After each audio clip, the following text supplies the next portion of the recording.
Okay, everybody, here we go. All right, so we're going to talk about, sorry, wait. We're going to talk about, we're going to use Lama Zopa's Rinpoche's book, which came out a couple of years ago from Wisdom. Now it's been redone and re-edited and reformatted. And it's now called How to Face Death Without Fear. That's our plan, isn't it? Isn't it? Okay, good. I got the right one. Okay, good. So it's a really helpful book. I don't know if you've got it. It's come out as paperback, and it's just extremely helpful handbook. It's got, 2/3 of it actually is these practices, and we've numbered them from 1 to 87. I happen to edit it. So because so many things that he recommends, it's kind of overwhelming, So the book is done in chronological order, because that's the only way to handle it, because, we take all these different practices to do it, but at different times is the crucial thing. So basically the first part is just the different practical things about how we die and the process itself, and the 12 links at the time of death, very practical information. Then the major part of the book is, and then chronological order, the first, what to do with the weeks and months before death, months and weeks before death. And the whole thing is framed, is addressed to helping your loved ones. I mean, obviously the information is to help us die. But if there's a chapter on what to do after you've stopped breathing, obviously you can't read that. So we've got to address it to us as the helper to help other people die. So that of course, is the perfect training for us to know how to die, So it's what to do the weeks, months, weeks before death, what to do the days before death, what to do the hours before, what to do at the time the breathing stops, what to do when the mind leaves the breath, and what to do the days after. So it's step by step, And all the practices, I mean, they're all the typical practices, variations of all kinds of practices, and they're all in the back in order, in numerical order, and they're referred to many, many times throughout this chronology, So it's, I found myself, if one is a Buddhist, one hears all these teachings, since you first become a Buddhist, you learn about death. Buddha's straight in our face from day one. We've got to start learning about impermanence and death, Why? Well, because for the Buddha, because our mind continues. And then secondly, because of the law of karma, everything we think and do and say programs our mind, and that determines our next rebirth. It's not up to do with Buddha. There's no creator in Buddhism. There's nobody judging and rewarding and weighing up all our goods and bads and sending us to the nice place or the ugly place. There's nothing like that. So we're the boss, So we need to learn about it. So this whole book started actually, more than 10 years ago. God, maybe 20 years ago. Rinpoche was in France. He talks about this in the preface, in his own introduction. And he said, he was teaching something else, and then one of his old students, a friend of mine, came to him and said her father had just died and she didn't know what to do.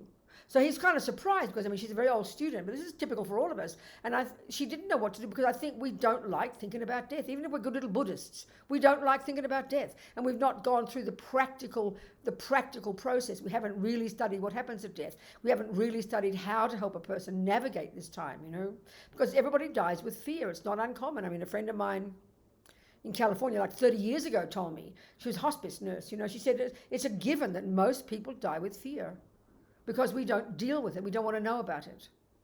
And that's, so we need to confront it. So in this teaching, he completely changed, he shifted gear, and he then proceeded to teach on using a couple of texts, and this is the bulk of the book, So there's two ways to prepare for our death. Now, first of all, before we go there, we quote Rinpoche saying this, that the reason, he said, if you want to help anybody in this life, and he's talking about your rat, the mouse, the insect, your grandma, a baby, you name it. If you want to help any sentient being in this life, when they need you most is at the time of death.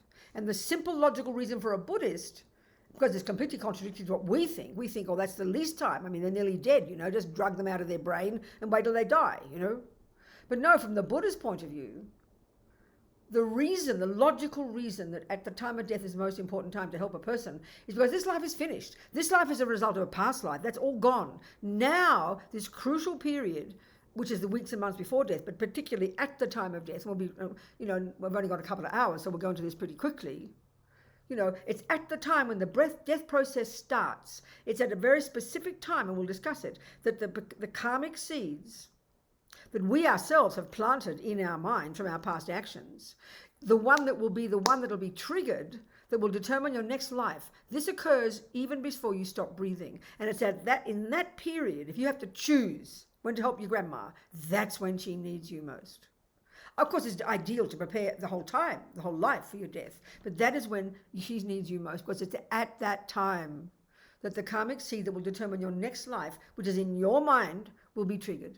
And crucially, simply speaking, we've got millions of negative seeds and we have lots of positive seeds, fortunately, because everything we think and do and say, as we know from the law of karma, drops into our little bank vaults. Nothing goes astray, Nothing goes in one ear and out the other. Everything we think and do and say leaves a seed in the mind. So at the time of death, what we want most is for one of our very positive, virtuous, non-killing karmic seeds to be triggered, because that is what will give us a human rebirth. The cause of our getting this human rebirth was that one of our many karmic seeds in our bank vaults was triggered before we stopped breathing in the past life, which is a few weeks before you found your way to your own present mother's fallopian tube, where your mind joined the egg and the sperm of your mummy and daddy, So what the key cause of that, of our finding a human mother, is nothing to do with your father and mother. They're just lying there having fun and you come barging in, really and truly. That's the karma you created in the past of non-killing. And as Lama Zopa says, this life we've got now, with these conditions that we've got now, which are pretty reasonable if we compare with the rest of the world, is not just from being good. Being good is not enough. It's one from a very strong, conscious, intentional non-killing, most likely, he said, practiced in the framework of keeping vows of non-killing. There's something super potent about keeping vows that gives enormous power to the actions we do. So one of those, a non-killing karmic seed, the main action of morality, non-killing, one of those was triggered. And then what gives us these conditions we've got, that's the result of generosity, but also the fact that we have access to a spiritual path and even want that. That's because we've practiced in the past. So all these incredible conditions came together from our own past actions. It's not good luck. It's not God, not Buddha, not mummy, not daddy, not random. It's our own past hard work. So in order for that positive seed, that in our case was triggered before we stopped breathing, about the time we stopped breathing, we'll go into the death process. What enabled that to be triggered, as opposed to a negative seed being triggered, we've got lots of those in our bank vault, that's for sure, everybody has, was the way we died. We must have died peacefully, and we must have probably had some familiarity with the spiritual path, with certainly the Buddhist one, and so that's why we're sitting here. So why a negative one wasn't triggered was because we must have had a reasonably peaceful death. In general, death is not peaceful for most of us until we're highly realized, because at the time of death, Lama Zopa talks about it in the book, there's a chapter on the 12 links at the time of death. There's particular teaching of the Buddhas in the sutras, the 12 links of dependent arising, which is basically this process we go through second by second, and how we continually creating countless cycles of rebirth, like every day, But there's a particular role of the 12 links at the time of death. And so at the time of death, before you stop breathing, and that's when you discuss the tantric model of what happens at death, those 8 stages, we're going to go through both of these kind of together. The stages of death described in the Vajrayana, it starts when you stop, it starts probably a couple of hours before you stop breathing. Probably a couple of hours, but it varies from person to person, obviously. And so that when there's these 8 stages that occur. There's 8 stages of this gradual deconstruction, basically, of this person that you are. So first of all, the gross consciousness ceases, and that's your sensory consciousness. And the first 4 stages, the different components of the body and mind, which is obviously the Tibetan, the Vajrayana system, not the modern materialist view of the person. So the first, various things occur at each of these 4 stages. Various components cease functioning at each of these 4 stages.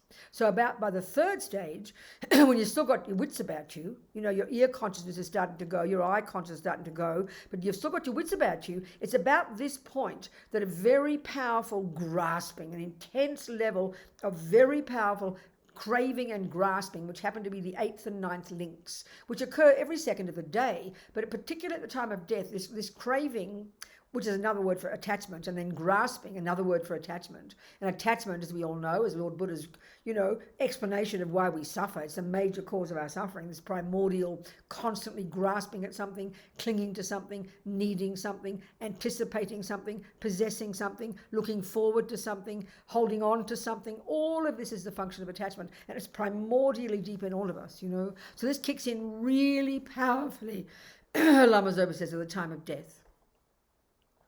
So the craving, the first one, the eighth link, which is powerful, is the craving not to let go of what you've got. Think about, this is a powerful function of attachment.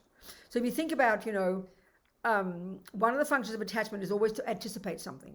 Always looking forward. Tomorrow I'll do this, and then lunch, and then dinner, and then get up, and then go to bed, and then my pension, and then this, and then go to retreat. I mean, we're endlessly anticipating, constantly anticipating, looking forward to something, looking forward to something. That's what keeps us perky all day. We get depressed because we've got nothing to look forward to. The mind is sunk into misery, So attachment keeps us perky.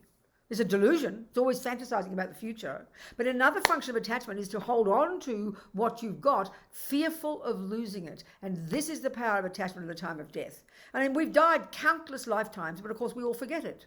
But it's instinctively programmed in us. And this fear is so intense. So, not way beyond normal fear, apparently. That kicks in. This craving, this fear of holding on to, of losing this. So, of course, this means this body. And as Lama Zopa says, that's what we think I am. We think I am the body. The body is the most tangible, evident evidence of myself. That's what we cling to so mightily. Now, so this is why, to alleviate that fear, to be ready for that, is the best way to be ready for death. That means we've got to start preparing for death now. So that's how we know in the sutra teachings, the way Atisha presents and the way Tsongkhapa presents in the Lam Rim. The very first step in the Lam Rim, entry level junior school grade 1 in the Lam Rim, is think about impermanence, please.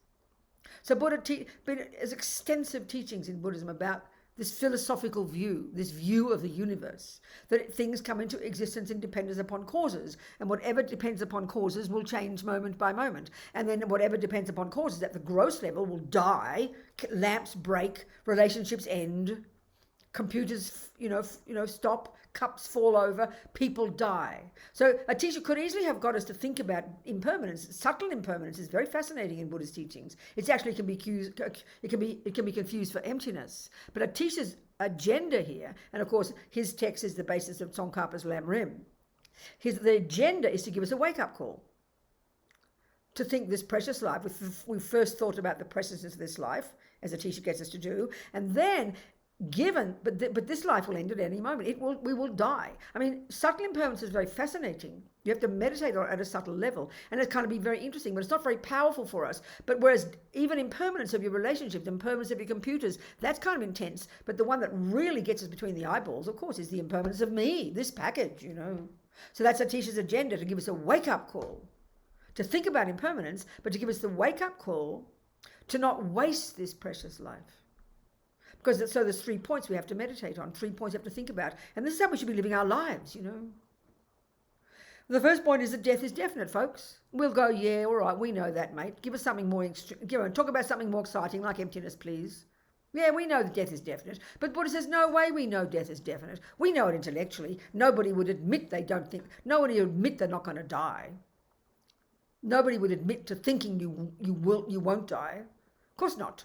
But we live in denial of it. And this is what we have to learn to see. We're living in denial of this fairly evident truth. I mean, we're living in denial of everything. We're living in denial of ego, of how reality is actually, ultimately. But that's much more subtle. This is obvious, but we still live in denial. Because why? Because we have this massive attachment to me.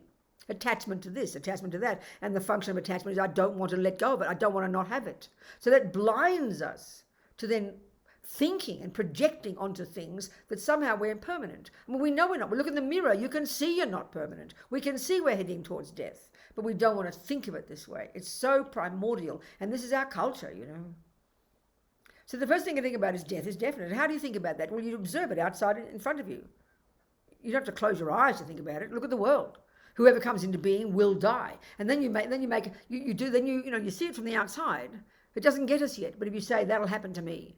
Paponka Rinpoche got that lovely, text called Heart Spoon, which is about impermanence. And the last line in each verse is, this will happen to you. That's when you get the wake-up call. You see the ant die. You see people out there die. You see strangers die, and it reminds you, Then you say, that'll happen to me. Then it becomes a wake-up call. But we don't want to think about that. We can't bear it. Because we're attached. And as Lama Zopa says, attachment, to me, the body is the main reason there is so much unbearable suffering at the time of death. So you can't just counteract that overnight. You can't. You've got to practice all your life, confronting the reality, beginning to live within the framework of the truth that I am an impermanent thing, moving towards death. There's a way of thinking about it. So then, of course, we think, well, that sounds very depressing. I'm moving towards death. And then especially if you think the second point, which is, not only is death definite, the time of death is very uncertain. In other words, I could die today. Best to think, Rinpoche says, I could die today. Now then we think, well, if I think I'm going to die today, the first thought that arises in our mind is, well, then why bother doing anything? But that proves we've got this nihilistic view that, that things must be permanent. Because if you could die today, we think, what's the point? But the whole point is this, that you could die today. In fact, the day you die, I'm sorry, I'm not going to be funny, but the day you die is called what? You never die yesterday. You never die tomorrow. You die today. Well, you might as well get used to it and practice thinking, I will die today. It just mightn't be this today, that's all. But when it comes, you'll be ready for it. And then, of course, what the action point is the third point. So yes, you might die today. So then we'll say, so what? The action point is the third point.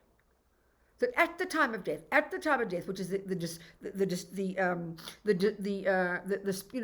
separating of this body and mind, basically. At that time, you have to think practically. It's a practical issue, not religious. It's a practical issue. At that time, when the mind leaves the body, you leave the bag of bones in the bed. When you die, the mind continues. What is of use to us? What's useful? What if you're going to go somewhere? What would you pack? What's useful to you? Well, if you're going to go to the next body, think of it like this. It was really interesting. I remember when Steve Jobs died. I love Steve Jobs, and I read about his sister. They'd met later in life. They'd both been given away when they were young, and they met later in life. And it was like something like she said he was packed, ready to go.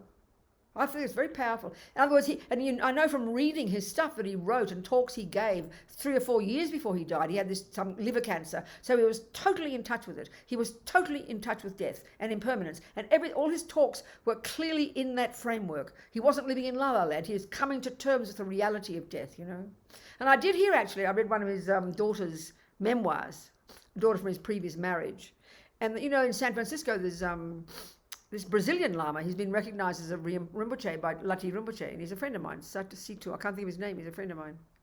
But I heard that he was with Steve Jobs helping him, not at the time of death. So obviously he had some connection with Buddhism, and I was very happy about that, So anyway, he's packed. His sister said he was packed, ready to go. The way he even was with his daughters, he was like blissful, because he was ready for death. He was prepared for it. And we all know in our own life, it's very practical. If you have to do a driving test, you don't say, oh, I'll be okay on the day. I'll drive then. No, you won't. You'll be a total failure.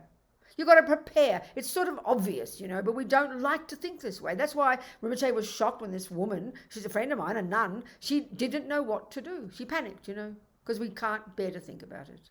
So the best way to prepare for death is live your life well. This is even before you if you don't know the tantric one, don't know the 8 stages of death according to the Vajrayana. If you don't even know that, you will die blissfully if you've lived a life of virtue, if you've lived your life with kindness, if you've lived your life living in your vows, keeping your practice, recognizing impermanence every day. Why? Because if you were going to die today, what's the point of hanging on to that nonsense? You've got the fight with your husband. What's the point? What's the point of clinging to that money in the bank when you have to leave it behind? So you've got this impermanence. All the lamas say, when you start to realize death and impermanence, it gives incredible perspective to your life. Forget about emptiness. Forget about bodhicitta. This is the first one. It suddenly puts things in proper perspective. Because the attachment to holding on to things is our greatest suffering. So when you realize you could not have it, you realize you could be gone tomorrow, then you realize there's no benefit in clinging, It's a very powerful antidote to clinging, a very powerful antidote to attachment, to your beloved, to your things, your pension plan, your reputation, you name it. If you really think that it is in its nature impermanent, and because we're not clairvoyant, we do not know logically when we will die. There's this one old story all the lamas tell, I love it, about this astrologer, Tibetan astrologer, and he'd done his own chart. And he was reading his chart, and it said that he would die today. So the first thing that occurred to him was, oh, where did I make a mistake? He just assumed it was a mistake. So apparently the story goes, he's sitting there with his arm resting on the windowsill, something like this, and there's a wooden shutter, and he's poking some pointy thing in his ear while he's contemplating what mistake he made in his own astrological chart. And the shutter came and pushed his elbow, and it went in, and he died. You're supposed to laugh at that. Because he didn't believe he's going to die. He immediately did not believe his own astrological chart, trying to work out where did he make a mistake. This is brilliant. This is how we are. This shows the depth of this assumption that I'm permanent, that I'm, we sort of know the death, but there's you can't see it, a long way away, isn't it? And so the feeling we've got to get is cultivate this feeling from saying every day, when you wake up in the morning, okay, one day closer to death. Or first of all, you wake up, I didn't die yet. Petrol tanker morality didn't run out yet. Not dead yet, you tell yourself. Then you go one day closer to death. And it's a fact. If I'm driving from here to Taos, I've done it a few times, and I used to when I was living 20 years ago, but I forget now. And you check each signpost, don't you? And you get a sense, you have a real vivid feeling. We know how long it takes. You have a vivid feeling from moving away from Santa Fe and then towards Taos. We all know this. It's a very strong experience. You're moving towards, and you're feeling there's only 30 minutes, 20 minutes, 10 minutes, 5 minutes, and then you get to Taos. So we've got to live our lives like that, but we don't. You wake up every morning, and here I am, old, closer to death than birth, that's for certain. But still, you feel that death is just as far away. It's like Taos keeps moving in front of you as you're driving towards it. That's how idiotic we are, This is evident for every being. This is even in the bones of the rats and the dogs and the monkeys. This assumption of permanence, this assumption of it's solid and concrete and not changing. This is very powerful. So we live our lives this way and realize, and then we add to that component, add the component of karma, which is this basic view in Buddhism, that every millisecond you are producing the person you become. You are producing yourself. You're not made by your mummy or daddy or God or somebody else, or you're not a random event. You're not a product only of circumstances and events. What goes on in your mind and what you do with your body and your speech, they are the components that produce the person you become. So we know logically, if we take the Buddhist view, that our mind comes from before and it will continue, and we take the view that I don't want a dog birth and an animal birth and a cockroach birth and God knows what else birth, if you take that view, I want another human birth, please. So you've got to check out what are the causes of it. Well, live in vows, don't kill, don't harm, and do purify your mind every day. That's the minimum one. Then you can die with a happy mind, because karma is a natural law. Karma, these are the powerful things we should think to live our lives within. The rules, the laws within which we live our lives, in order to be ready for when death comes, which could be today. It's the quickest way. It's the best way to prepare, Then, of course, we can add to that, coming from the Vajrayana, these different ways of explaining the 8 stages of death and learning to meditate on it and become much more familiar with it, so that when it does come, even some semblance of awareness can be useful to us to navigate these stages of this deconstruction of this package called me, So given that we've only got tonight to talk, we'll leave that one there. So we, take the view that we're going to live in the framework of impermanence, live in our vows, to keep our practice, to, abide by the laws of morality, purify every day. That's the way to live your life, to prepare for death. And then, of course, to think about, to remember impermanence repeatedly, so it becomes natural to us. So, okay. First of all, before we even, one of the first, in the sections about how to help, the weeks and months before death, the really crucial thing is if you're the person, we're talking here to the person in this book who's in charge of this process. If you're about 5th in the totem pole and you have very little say over how grandma dies, then you can't implement much of this. But the assumption here is that you're in charge of the process of the death of the person, your beloved, your loved one whom you're trying to help, whether it's a dog or your grandmother or a baby. So, the first thing is and then we're talking obviously about a slow death. I mean, people drop dead in their soup, people die in car accidents, and there's still you do the same practices, but this is particularly, this first one is the first section, part, whatever it is, the practices to do the months and weeks before. Well, the crucial thing, the ideal scenario to die is not in a hospital. I mean, it's not being rude to doctors and nurses, but it's about the worst place to die. Because it's one of the things about as you're dying, as you're getting closer to death, The mind is necessarily getting more subtle. And then when the mind is more subtle, you're unbelievably sensitive to the tiniest noise, to the tiniest distress. So there you are in a hospital with everybody else around you, with their dramas and their family coming and going, and all the machines and the door and the people there 24 hours a day, and the doors banging. It can be incredibly distressing for a person who's dying, especially if you're on your own, and all these poor tragic people who've got no loved ones and just left, like vegetables drugged out of their brains. It's the worst way to die. The best way to die is to be in a condition that you can control. So, one of my friends, Trisha, an English nun, who ran... I'm sorry, I have to stop for a second and blow my nose. She ran our centre in Bodgaya for years, same age as me. And she's in Australia. I forget now how many years ago she dies. Things go so quickly. She was okay. She went to the hospital. She had some problem, and they said, you've got a couple of months to live. That's it, So she told Lama Zopa, and he said, you might as well die there. No point in doing anything. Just die, do your practice. So she found a really conducive place. There was this beautiful place next door to our centre, up in the hills a bit, just out of Brisbane, Chen Raising Institute. But there was a really place right next door that was just beautiful. It looked like Bali, this place had done so beautifully, with beautiful views. So one of the things is to have a place, if the loved one is a sick person, old person, in their room, and the curtain can be open, and you've got the distance and the sky. Everything has to be so conducive for that person's mind to be spacious and peaceful. Everything should be beautiful. So first she had beautiful views, so she could just relax and space out, because as you're dying, you're getting, more subtle. And in the room, you make it beautiful. Often sick rooms are like the ugliest rooms you can find, full of clutter and noise.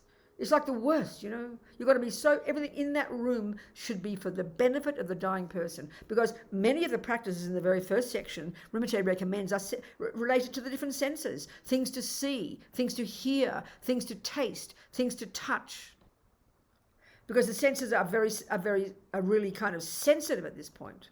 So everything that the person hears, everything the person sees should be helping their mind. But let's assume, she's a Buddhist, like my friend Trisha, the nun, should be helping her remember her Dharma, put imprints in the mind about her guru, put imprints in the mind of the Buddha, put imprints in the mind from the sutras, put imprints in the mind from the blessing strings, the prayer wheels, the stupas.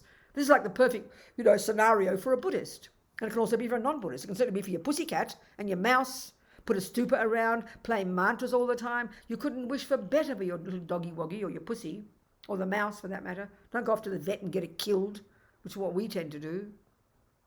It's a blissful way to help them die. So the room should be beautiful, peaceful. And the next one, Rinpoche says, really stresses, if you're the one in charge of it, you don't have the troublemakers coming in. You don't have the people who come in who weep and yell and make trouble and complain about the will. I mean, I hear nightmarish situations about people dying, people fighting over the dying daddy about the will. Terrible things, It should be unbelievably peaceful. The only people who should be in that room should be people either who are helping with you, who know what's going on, who are educated in this. This is education we all need, Lama Zopa says. And let's say there's, you keep the pets out. I mean, this sounds very shocking for us in our culture, because in our culture, we conflate love and attachment. So we think Granny loves her pets. No, she's completely attached to her pussycat. So you don't want her to be attached to her pussycat at the time of death. No way.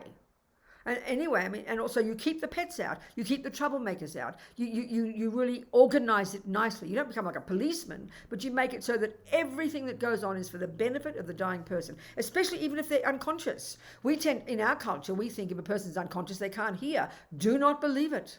There are so many stories, I can tell you some, of people who are unconscious, on drugs, out of their brains, but are aware of what's going on. This is not unusual, because we've got the gross consciousness, which is our senses. Then we've got subtle consciousness, which is when we are dreaming, or when we're unconscious or in a coma.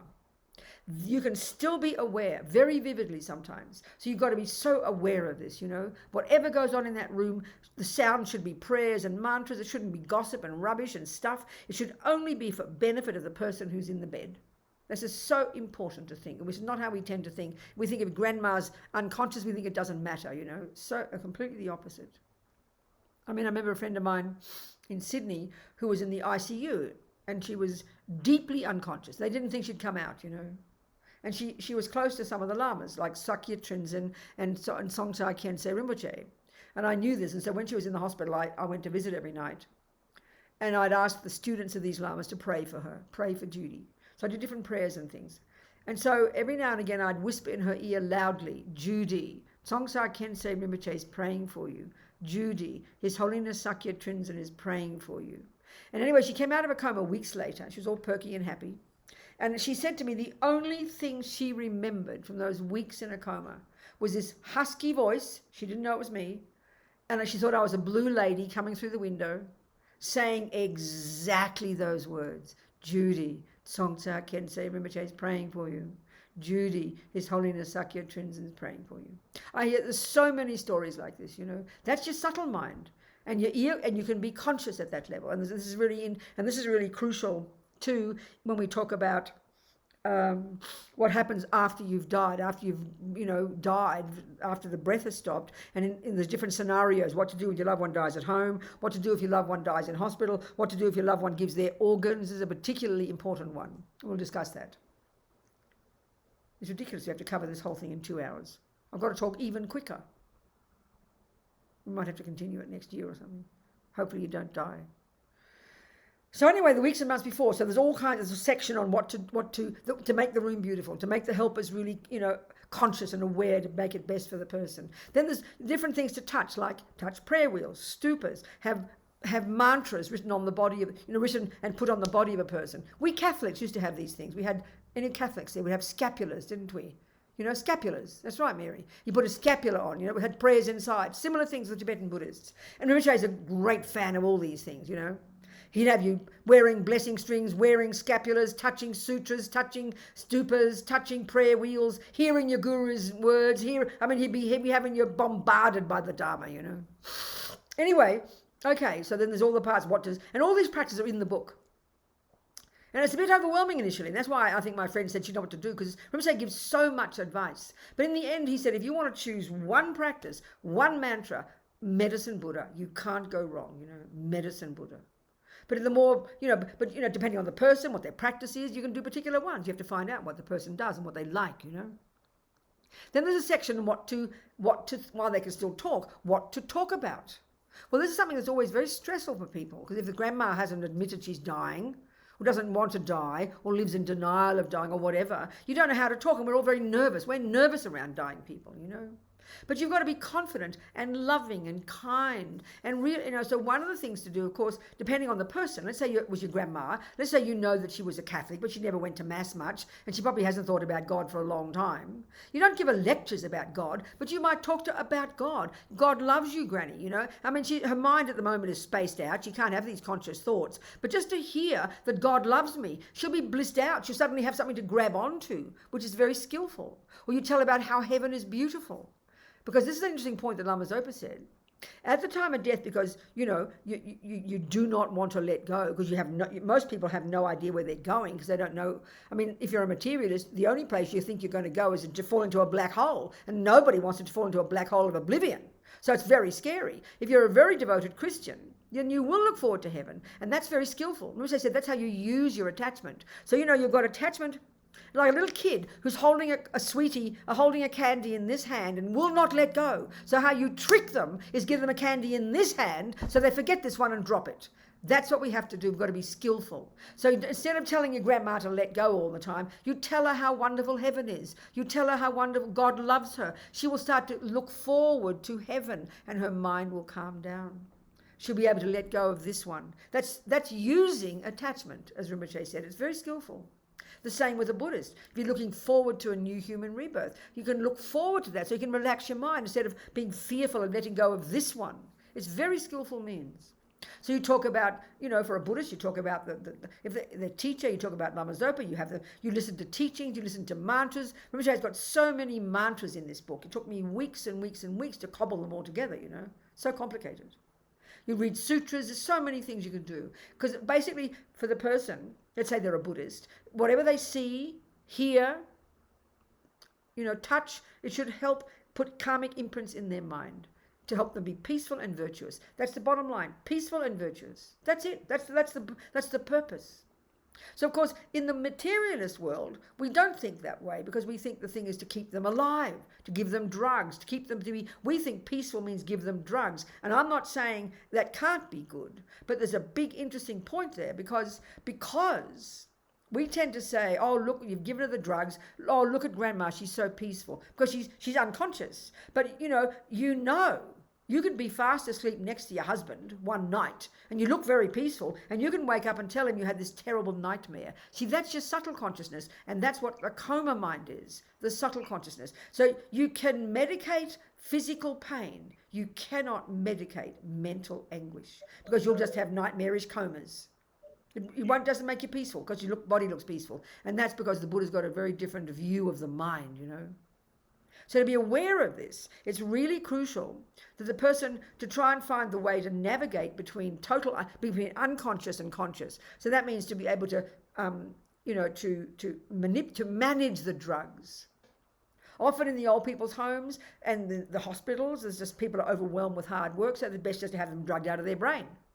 But this is not cool. It's not the best way to do it. You've got to be much more skillful about it because it's important that they are conscious as much as possible. So if the pain is so bad, you've got to find a way to navigate this, And if the pain is so bad and you medicate the pain and they're semi-unconscious, then you make sure you have mantras playing the whole time because that will go in much deeper and will help their mind,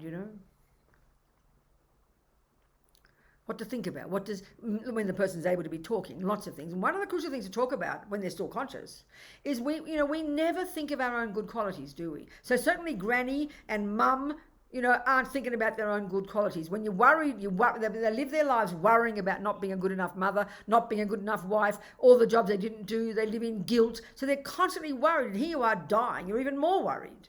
So tell them good qualities, praise them, love them, thank them for what a good mother they were. Thank them for being so kind. Praise them for a wonderful job they've done. Be so loving and optimistic to them. This is like nectar to lift a person's mind, This is miraculous. It's so easy to do that. Just love and praise the person. Look at them with love and kindness. Because when you realize when you're dying, when you're fearful, you're desperate to rely upon somebody. When we have bad things happen in life, think about this. When you have bad things happen, the first thing we think about is who to turn to. Whom can I turn to? Who can help me? Where is someone to turn to? We cry out for somebody, don't we? Be that person, I mean, I even think when, like you're in an old people's home and you're left for dead, and I'm not being horrible, even the cleaning lady can be so marvelous for the dying person, to be kind and loving to them, to look them in the eye with kindness and sweetness and praise them and love them. This is like a miracle to help a person. Lift their mind, to make them lighter, to make them a bit more optimistic. Talk about compassion, talk about this. There's so many things you can do to lift their mind, Then many chapters like this. Prayers to do, practices to do, depending on the person, if they're a Buddhist, what meditations they do. You need to really know their practice well, because as you get sicker and sicker, you can't do your own practice. You can't even remember it, even if you used to. So you need to read them to the person. Know who their teachers are, so you play the tapes of their teachers, During the night when they're asleep, have mantras on playing so subtle that it goes into the deepest unconscious. This is the most precious gift you can give. To animals as well. This is the best way to help animals. You can't talk about them. You can't talk to animals about things. You can if you like, but you can be loving and kind and give them a peaceful environment so their mind is peaceful, and you let them hear mantras and prayers. You can't do anything better for your animal than that, I promise you. Let them die at their own pace, hearing the Dharma.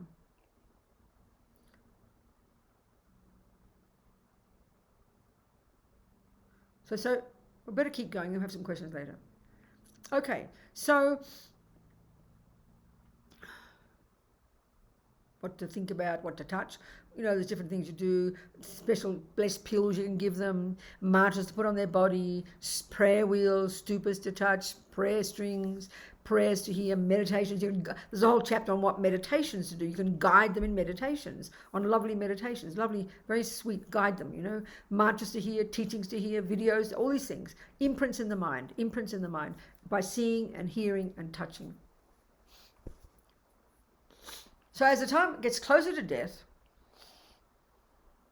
I find that many doctors and nurses I talk to, especially nurses, they know somehow, I don't know what signs they use. I know some of you might have this experience, but they have a very strong sense when a person's going to die. But I mean, the Buddhist, this view of understanding these 8 stages is a different kind of set of criteria for knowing when a person could die. So it's always curious for me about how Western nurses know what's the sign, you know. Your grandma's going to die today, they say, must come, you know. So the thing is, if your grandma's going to die in hospital, it's really, one of the most important things is you need to keep your wits about you and discuss in advance with the hospital. Don't wait until Granny dies and then you panic and hand over the power to them, and they're going to do their job by cleaning the body and putting it here and putting it there. One of the crucial things is you need as long as you can without touching the body after they've stopped breathing, because the mind can stay in the body for up to 3 days. This is a major point in the West, especially when it comes to giving organs, which we'll talk about.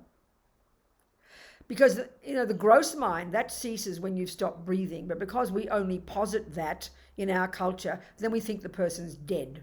But they're not dead yet. As Lama Zopa calls it, the outer breath has stopped. So, you know, this is the Vajrayana model. We've got gross consciousness, which is inextricably linked with our gross bag of bones, the 5 senses.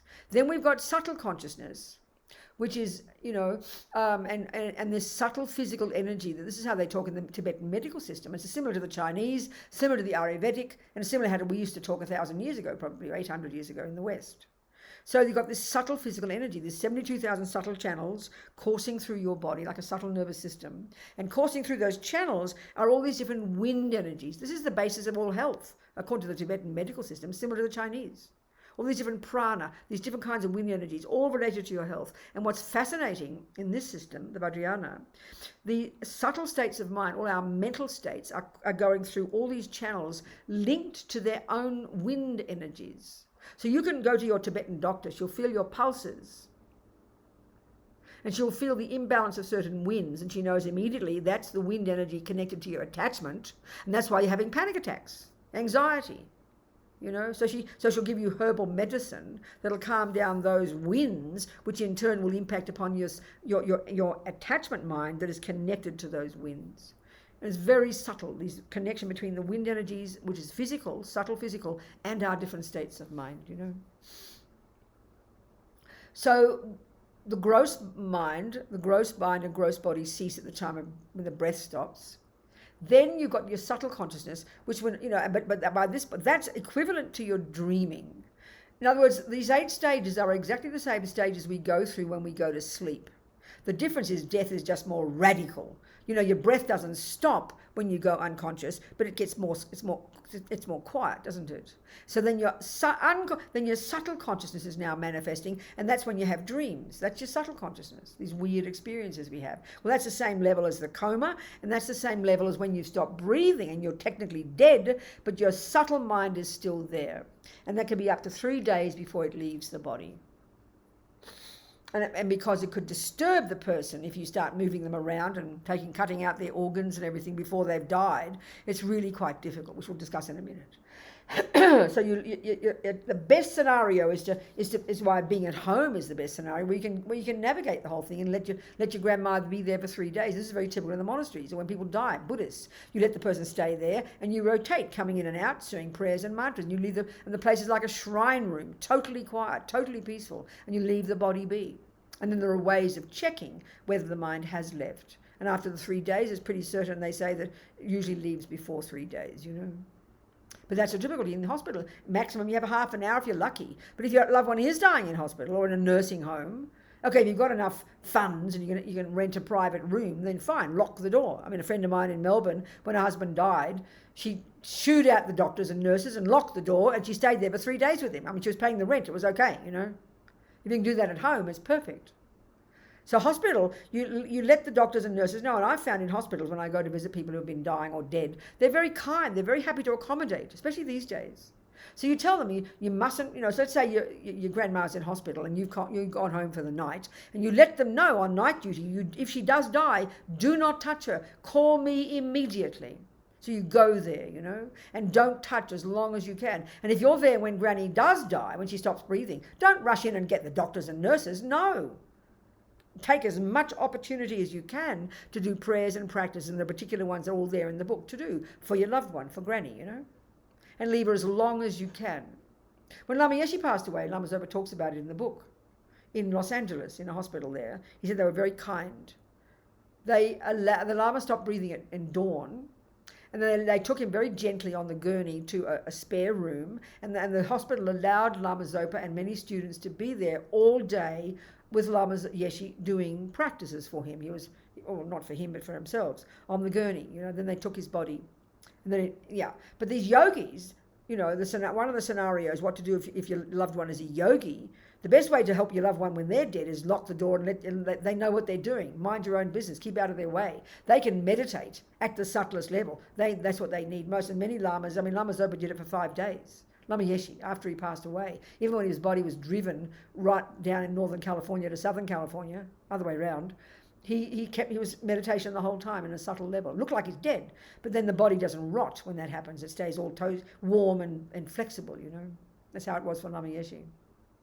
So for your loved one, you take as long as you can. You try and have privacy, and you do whatever prayers and practices you can, And then even as Lama Zopa says, if your loved one dies in hospital, one of the things you can do, is you can ask the hospital to put him in the fridge, put your granny in the fridge, in the morgue, in the hospital. They're very used to doing that, waiting for relatives to come and that kind of thing. And that way she won't get disturbed, and you can then do these practices at home for 3 days. Then you come and get the body later. Granny won't mind, Unless, of course, she comes back to life. That's a problem.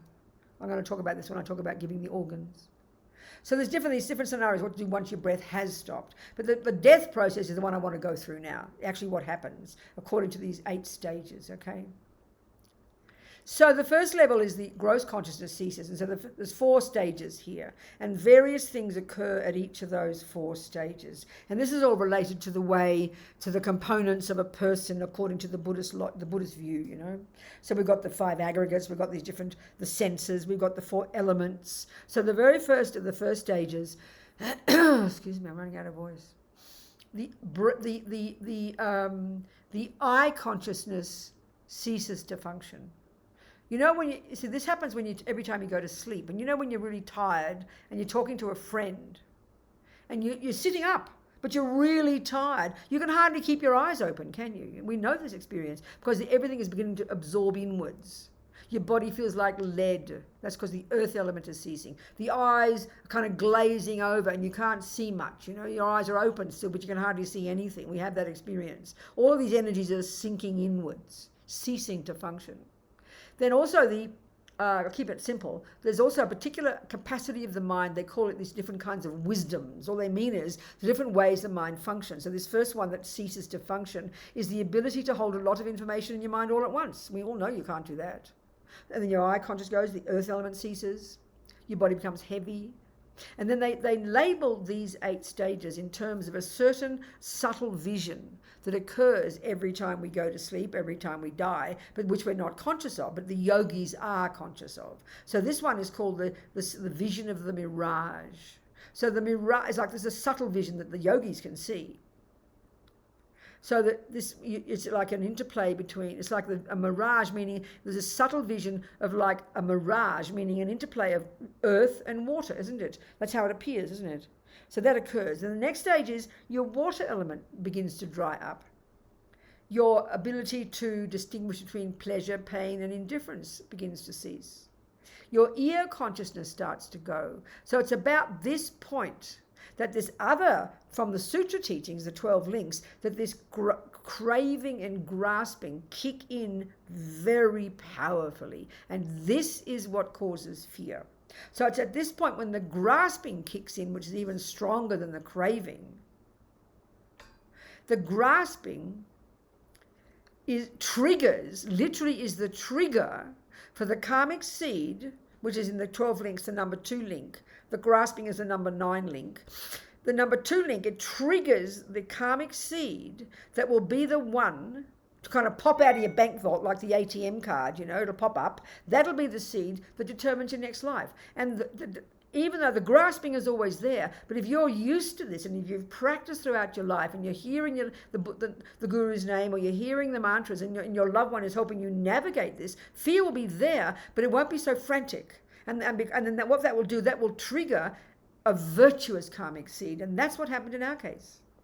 The grasping kicked in. It's a technical thing. It's like putting in the password and the money comes out. That grasping is the trigger, and that triggers the karmic seed. And in our case, we can deduce logically it was a very strong, virtuous, non-killing karmic seed. And as Lama Zopa says, practice in the framework of keeping vows, because that became the cause for us to get a human mummy. This is before you've even died. Your mother and father mightn't even have met yet. They don't make you. They give you a body. They give you a house. That's it. You create the cause to go to their egg and sperm, So then, and now this is the point now. From this point, if a virtuous karmic seed has been triggered, and this is one of the signs, Rinpoche says, if a virtuous karmic seed has been triggered about that point, we haven't stopped breathing yet, you will be blissful. You will be joyful. Death will be a blissful experience, because as your mind's getting more subtle, as your mind's getting less gross and more subtle, it's like you can see the future. I mean, I know it sounds very corny, but karma takes care. Your perfect human rebirth is coming, So they say that once the mind is virtuous, death is a very joyful experience. And you hear about people, I'll talk about Steve Jobs, you hear about people kind of like they're looking into the distance going, oh, look, like it's all blissful and radiant. They're seeing, even they say in the Buddhist text, it's like going towards the light, because your mind's getting more subtle. So when Steve Jobs died, I love this. His sister said, she wrote about it, and she was there, she came that day. And there he was lying on the bed, as skinny as a rake. He'd been sick for ages with his cancer, and his 2 daughters were there. And so she's sitting here where I am, and just in front of her is Steve, and Steve is facing her. But in front of Steve is his 2 daughters. All she can see is their heads, and she's looking at Steve. And she said his face, I forget the words roughly, it was like joyful. And he was looking at these 2 daughters with such love, begging them to forgive him for having to leave them. In other words, not frantic, not attached, not grasping, wishing he wasn't going to die. Really blissful. And then she said he looked over their shoulder into the distance and he went, oh, wow, oh, wow, oh, wow. And then he died. Well, all I can deduce from that is that that's an indication that he's either going to the God realms or the Pure Land realms. So I'm very happy for him. This is how they talk. Now, if a negative seed is triggered, death will be hideous. This is very common for people. Freaking out, hallucinating, screaming, their eyes going back in their head. I remember one nun I know in Queensland who sits with the dying. She said she'd never seen anything like this particular experience of this man freaking out, completely like a demon had entered into him. Everything was like, he was freaking, he's making noises she'd never heard before. His eyes back into his head, like hallucinate, like seeming like freaking out completely, horrified at what he was seeing. But then he became peaceful, and then he died peacefully. And she said, she asked one of her lamas, and they felt that he'd purified some hell realm karma before he passed away, and then he passed away very peacefully. And Lama Zopa told me, when I told him this story, and it's in the book, Lama Zopa told me that he heard about some other person like that as well. So that's, if you're the person navigating this, you don't freak out, you just try and do what you can. Help them hear the Dharma no matter what. But if a negative seed is triggered, the death is very, very freaked out, because you're seeing your suffering rebirth coming. This is how they say. It's very distressful, very distressing. So it's about that time before they even stop breathing, when they still got their wits about you, when they can hear the Dharma and hear the advice. That's when the karmic seed is triggered. That's when it's crucial that you're there to help them navigate, giving them everything they need, to help them be peaceful and virtuous. That's the point. So the next one is the air element ceases. The tactile consciousness ceases. The tongue consciousness ceases. And that tongue, apparently the tongue gets short and turns blue at the root. I don't know. But Geshe Rabchen, one of Lama Zopa Lama Yeshe's teachers and one of my teachers, he said, and that tongue that has spent its life gossiping is now useless. And then the breath goes out and it doesn't go in again. And at this point, the wisdom that you lose, the second, the fourth, the third one, the wisdom to even distinguish between your friends and enemies and strangers. Like your beloved Lama, your beloved auntie might be on the left and your mean, ugly husband on the right. You can't tell the difference. You've lost the plot. You're getting less and less capable as you die. And eventually the fourth wisdom to go is you don't even know who you are. You can't put anything together. You think a thought and you don't know what to do with it because you've lost it now. And then you stop breathing. Now that's death for the West, and it is not death for this view. And that's from this time, you have to be extra cautious, make it beautiful, the place quiet, playing prayers, ideally all the time, and keep them there for 3 days. That's the best. For your pussycat as well, if you can. So what happens in the dying person? Now, the subtle consciousness is manifesting. Of course, you're not conscious. You're unconscious. Most of us are not yogis. We can't see what's happened. We're unconscious. But this is what happens anyway. Your mind keeps getting more subtle, more subtle, more subtle. There's no time to go into too much detail. But then you finally, the 8th stage of death is what they call the clear light consciousness. The 8th, when all the gross physical energies get ever more subtle, ever more subtle, ever more subtle. All the gross mind gets more subtle, more subtle, more subtle, until eventually everything subsumes to the very subtle consciousness, which is inextricably linked to the very subtle wind energy. These are inextricably linked. It's just the way the universe is. Every mind has its own set of the 4 elements. So, and then for an ordinary person, you're unconscious at this point. You're unconscious. And all the energy, the physical and mental energy, everything is absorbed to the center of the chest where the heart chakra is. There are different chakras, and they're like these channels throughout the body, and there's different constrictions of channels at different points. So the one of the heart chakra, and that's where you first begin in your mother's womb. So from the past life, when we came running from the intermediate state and our very subtle mind joined with the egg and the sperm of the mother and father, what they actually joined with was this subtle red and white drop, they call it, which is a subtle physical energy from the mother and father. And then our very subtle consciousness joins with that, and then we begin right there at the heart chakra. That's where it begins. And then we gradually grow all the bits. And death is everything comes back to that indestructible drop, they call it, which came from the mother and father.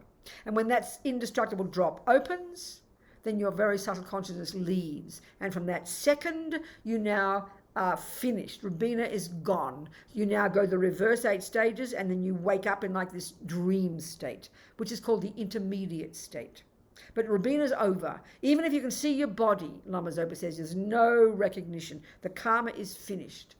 Even you see your family, the body, it's all gone. You have no recognition. The karma is completely over. You're now this intermediate state person, and it's like a dream state, can last up to 7 weeks. And you're basically waiting for your new mummy and daddy to hop into bed, to get your new body. And whether it's a dog birth, whatever it is, but you're waiting for your new body to come. And probably, if you're going to be born as an animal, there's not much waiting around. There's lots of animal wombs available, but not so many humans. So you could wait up to 7 weeks, or it could be, it's much more complicated than that. I'm just keeping it simple. And then when mummy and daddy hop into bed and the egg and sperm come together, you run like a magnet. You leave the intermediate state and you go attracted intensely to that egg and sperm, and you rush in, and that's the beginning of the new person. That's roughly how we die and how we get reborn. Any questions about anything so far? We still have another hour to go. Any questions about all that so far? Yes, sweetheart. Pamela, what is it, darling?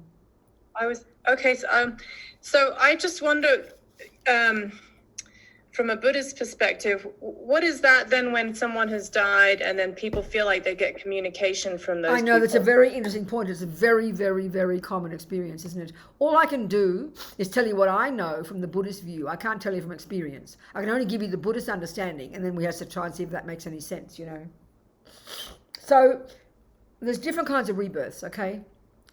There's animal, which is obvious. I mean, if your grandma has been reborn as a dog, it is not likely she's talking to you. It's not possible. The dog is sitting there in its new owner in Timbuktu or somewhere. That's it. It can't be. But if she could be, you'd be born as a god realm. In the god realm, you're like devas or gods, and they're very subtle physical energy, and they can be some very virtuous people. They can be very kind. So that's how the Christians talk about heaven.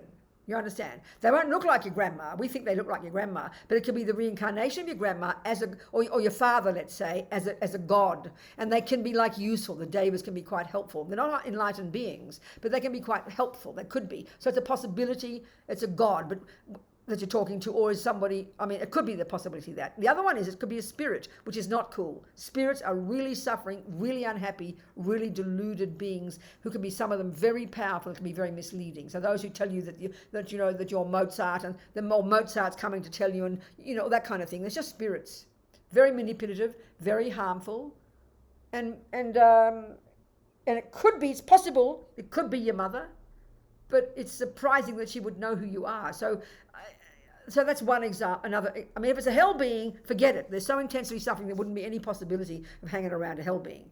But so the spirits or the gods, it seems to me, there's only those two options. In Buddhist terms, they're the only two options. They're the only two options. The other one is And I just what? What, dear? So yeah, you're saying the spirits it's not.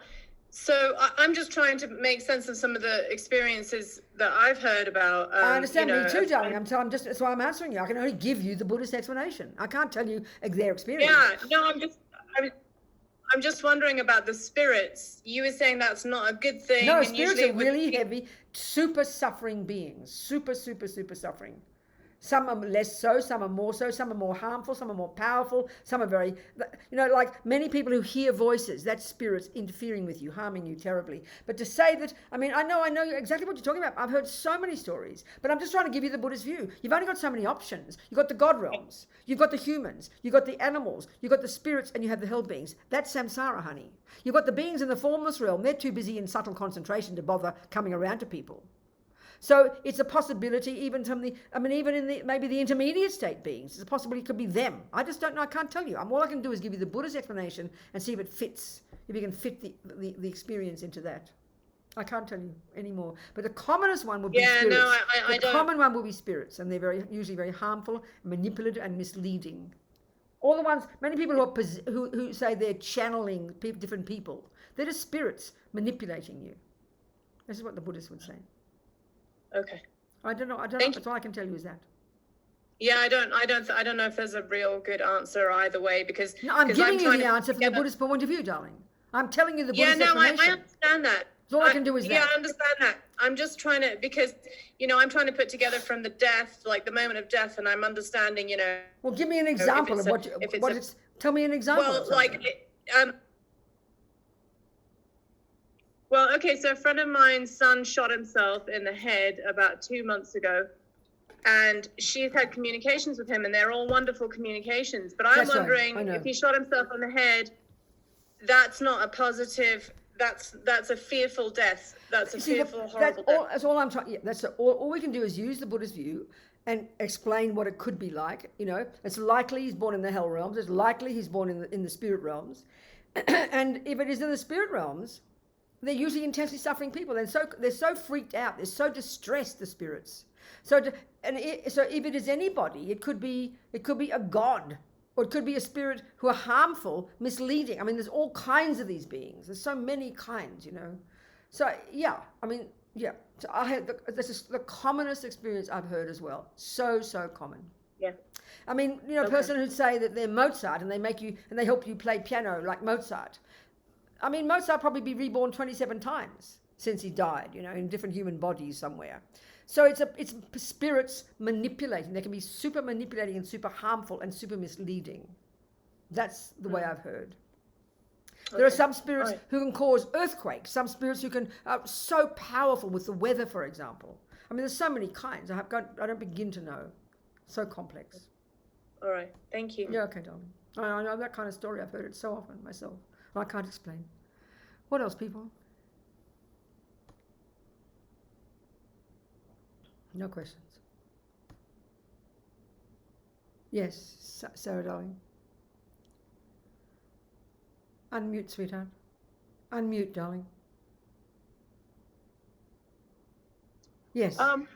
Yes, my question is, Good, darling. what about people who are non-Buddhists who have never heard the Dharma, Right. say an Episcopalian or Yes. a You do the prayers and practices suitable to them. You have to know the person, what they need to hear, how they are. If it's a communist, you've got to be, I'm just giving you a typical Buddhist one, but you have to know the person's mind, you have to know where they're at, and you have to help them. The bottom line is, whether they're a communist or an Episcopalian, your job is to become, to understand where they're at and to help them become peaceful and virtuous. Bottom line, that's it. So, and suppose they don't have the advantage of someone helping them over. Most people Suppose don't. That's the tragedy, sweetheart. Most people don't. Most people die terrible deaths on their own, freaking out, no one to help them, and drugged out of their brain. It's so, so depressing. So to have a person who can help you when you die is the most miraculous gift to give somebody. Do you understand? Sarah? Thank you. Thank you. Thank you. What else, people? Any other questions?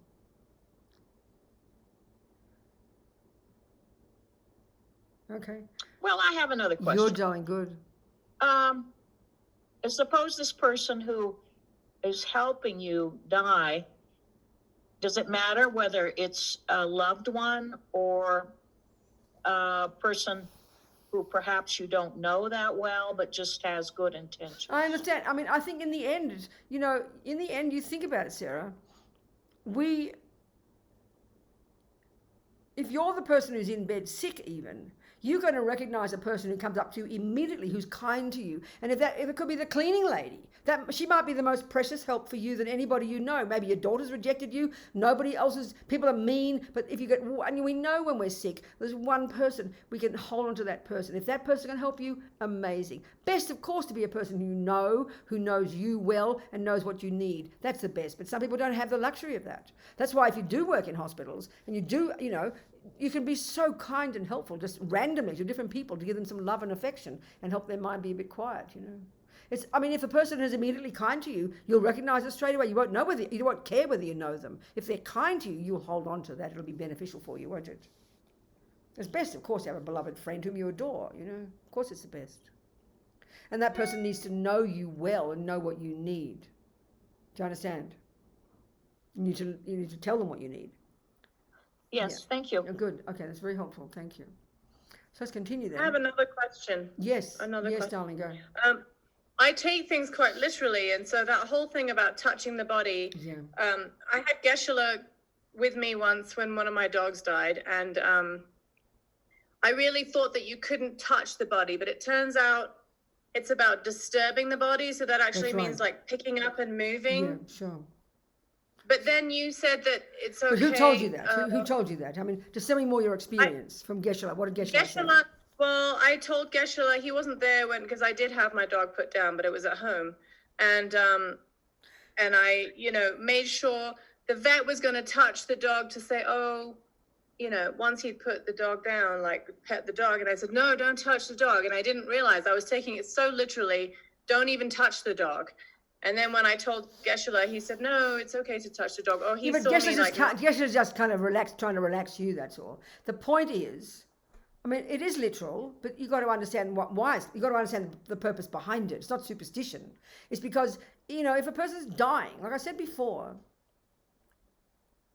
when a person's dying while they're still alive, as you're getting more subtle, you become incredibly sensitive to even a slight noise, So not to mention if people are banging your bed or clinging to your hands and crying and holding on to you and kissing you, this can be incredibly disturbing for your poor mind. It just rises your attachment 40 million times. That's the reason behind it, or don't kissing your loved one and everything. So it's just to allow them to be there without being touched, meaning it's not a superstition, don't touch them, but it's obvious it'll disturb them. And usually when you touch people, it's because of emotion and fear or something, So, and equally, if let's say then once the person has died, like your dog, depending on what happened to your dog's mind, because when the breath has stopped, and in the case of the dog, they give it a drug, don't they? What do they do to a dog? How do they kill it? Yeah, they give it a barbiturate or something. I don't know. They give the dog some stuff. And what happens? The heart then stops. Yeah. The heart stops, right? Well, it's at that point. It's at that point that the karmic seed of the dog will be triggered. That'll determine the next life. So to put it this way, let's say your dog, if let's say were you saying mantras in the dog's ear while they were killing it?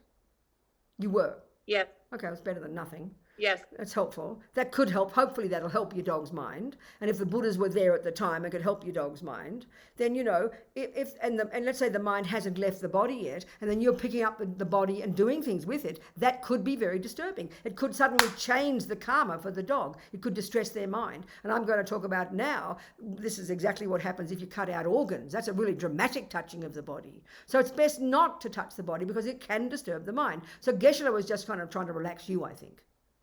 Calm you down a bit. I've got a sense. There's logic to it. You have to understand what the reasons behind it, So anyway, so there's different scenarios when you will die, okay? One is at home, and as I said before, that's the best. You keep the body for 3 days, you have people coming in and doing mantras and prayers, you ring up Kopan Monastery, you ring up the different lamas, you get them to do prayers, you do as much as you can to help them, because the mind can be there for up to 3 days. And even though the karmic seed was triggered before they stopped breathing, it still can help their mind, because they're not dead yet, It can help their mind create merit, it can help their mind hugely. Equally, if a negative karmic seed was triggered at the time they stop breathing, but they're still in their body, you can help change the karma. And that's just with your dog. You can help change the karma by doing prayers and practices right there. It's so important. So the next scenario is if they're going to die in hospital. Well, the best you got is a half an hour. But if you're really skillful, you keep as long as you can, do all the same practices as long as you can. And there's each stage, there's certain things you can do to check, has the mind left the body? We'll talk about that in a minute. But the next scenario would be if your loved one dies suddenly. Well, the trouble is because we're not ready for this, we panic. We freak out, But to have your wits about you. So if suddenly your loved one dies and drops dead in the soup, or drops dead on the ground, or dying in a car accident, you've got to keep your wits about you and know what to do. Meanwhile, the doctors and the nurses do what they can, but you do what you can to help their mind. So incredibly important. I mean, a friend of mine in Santa Cruz years ago, the mummy and daddy and the daughter were all Buddhist, and the daddy had a really bad heart. And he got his wife to promise if he had a heart attack, because he'd had so many, he said, do not resuscitate me. Don't call the ambulance, But she panicked, and she did. So they took him to the hospital. He was all wired up, and we got there at dawn, and we could see he wasn't happy. He didn't want to be kept alive. He didn't want all this rubbish. So we did all the prayers that he wanted, and then they very kindly put him in the ambulance very gently. We said we went to the mortuary with him. So he moved the body very gently. We took it to the mortuary, spent all day there saying prayers and practices for him. And then we came back again the next day and we did like that. So there's many ways you can. This doesn't say this in the book because that was not Lama Zopa's story. But he said you could leave it in the fridge in the hospital. Ask them to move it very gently, put it in the fridge and just leave it there. And you home and you do all your prayers and practices. It's a possibility. Because the aim is as much as you can to leave the body before the mind leaves. Don't force the mind to leave. It's best if you allow the mind to leave when it's ready. But meanwhile, you do lots of prayers and practices to help the person, And so the difficult one is the organs one. And this is something, when I was working on this book, I had no idea what they actually did, And I know all the lamas, every lama you ever talk to, they praise the whole business of giving organs, They think it's so amazing that a person has such compassion, they want to give their body to somebody when they die. They say it's so special. And they say to die with that kind of compassion is a perfect way to die. But then when I told Lama Zopa, which I only learned about while I was doing that book, that actually they don't wait till your mind leaves the body, obviously. They just, as soon as you stop breathing, they keep you breathing. They keep your heart beating. They keep you all warm and toasty, which means your mind is there. As Lama Zopa says, if the person can breathe, even artificially, if the heart can beat, if the blood is racing around the body, that's the proof that mind is there, the way Buddhism describes mind. It's not possible to keep an actual dead body breathing. It's insane. It's a demented idea for the Buddhists, So it's quite difficult. He said they need to have these discussions. So what happens is, as you must know, they keep the body breathing, and then they take it to the operating theatre, and then they get the circular saw and they cut it open and they cut out the organs. Well, there's this particular story. It's very interesting. In a book I read while I was editing this book by an American medical journalist, it's a very funny fellow. He called it The Undead. And it was all about the different difficulties and problems and contradictions in the American medical system now in all the different states. People are now very confused about when death is, because they're having all these experiences of people coming back to life. All cultures, since God knows when, report people coming back to life. But in our materialist culture, we just put it on the too hard basket because we just don't know how to explain it. But it's a real problem when it comes to taking people's organs, because you think they're dead, you're ready to pull their liver out, and they bloody well wake up again, So it's really confusing to people. They don't know how to deal deal with this. So there's lots of contradictions and problems, it seems. It was a very interesting book. But he did report one experience of this one woman who offered her organs, and she's on the operating table. And remember, the Buddhist view is her subtle mind is still there. Her subtle mind is there, and that's the mind that dreams. And that's the mind that when people report having out-of-body experiences, he had a whole chapter on people who reported observing their operation. The doctors don't believe it, but he had one woman who had to have such a radical procedure that they had to virtually make her dead in their terms, because, but she reported the most vivid experience of watching everything they were doing, all the music they played, all the conversations they had, she was observing all of it. They don't know what to do with this information. It's just not possible, because as far as they're concerned, she really was dead, virtually. It was impossible. But this is the point. That's your subtle mind. That's your subtle mind. So that can easily happen. So this woman, I think is what happened, this woman who was, kept alive while they took her organs. So the nurse monitoring the heartbeat said the moment they got the circular saw ready to cut her from head to toe, the nurse observed that the heart went from 100 to 200 beats a minute. And the author joked and said, I wonder what a dead person has to be anxious about. But the reality is, it's not impossible that she had an out-of-body experience, as they call it. You don't actually leave your body, but your subtle mind is conscious. Many people report this. People have that in their dreams. I had one experience one time of being fast asleep, but I was vividly conscious of everything around me. So that's possible. So she knows she's still alive. She's observing the doctors doing this operation. She's still her. She's observing them getting the circular saw to cut her, and she has a panic attack. Of course she'd have a panic attack. Why would your heart go up to 200 beats a minute? You're having a panic attack because you realize you're not dead yet. Don't they know I'm not dead yet, and they're going to cut me open? I mean, can you imagine then dying like that? A virtuous seed would have been triggered before she stopped breathing, but then she freaked out, and the mind freaking out can trigger a negative seed and can reverse the process, and she could have gone to the lower realms. So it's a difficult topic to think about it. So you got to think about it. And he was very cynical about the business. He said that some of the doctors are the elitist, they're arrogant, they manipulate the rules and the laws, and even in Europe, I've heard now in many countries, it is the law. They've got the law to change that your organs are given automatically unless you say otherwise. It's really quite heavy. I mean, it sounds terrible to me, So meanwhile, it doesn't mean you shouldn't give your organs. Most people don't notice what's happening. Most people will have a peaceful death. It's okay. But it's just a tricky one, which they said that, they need to talk about it. Be careful. The hospitals need to be careful. What else to talk about? So there's all these practices to do as well after the mind has left the body. And there are ways of checking if the mind has left the body. So a typical way to check is if whether it's your dog or your loved one, if you put your hand in the center of their chest, just above, don't touch it, it'll be vividly warm because their very subtle mind is still in the center of the heart chakra there, and it will still be warm. If it's frozen cold like the rest of the body, that means the mind has left, So it's best not to, especially, anyway, it's best to make sure the mind has gone before you disturb the body, before you bury the body or burn the body and things like that. And it can be very distressing because I know, like the Jewish people, they have to burn the body as quickly as possible. And it's not unlikely the mind is still in the body when you burn them, which can be a very distressing way to die. It's like having your body cut with a circular saw. It'd be awful. So it's an interesting topic. So now let's look at half an hour. So ask me some questions now. Come on, before my voice runs out completely. Yes, Mary Jo.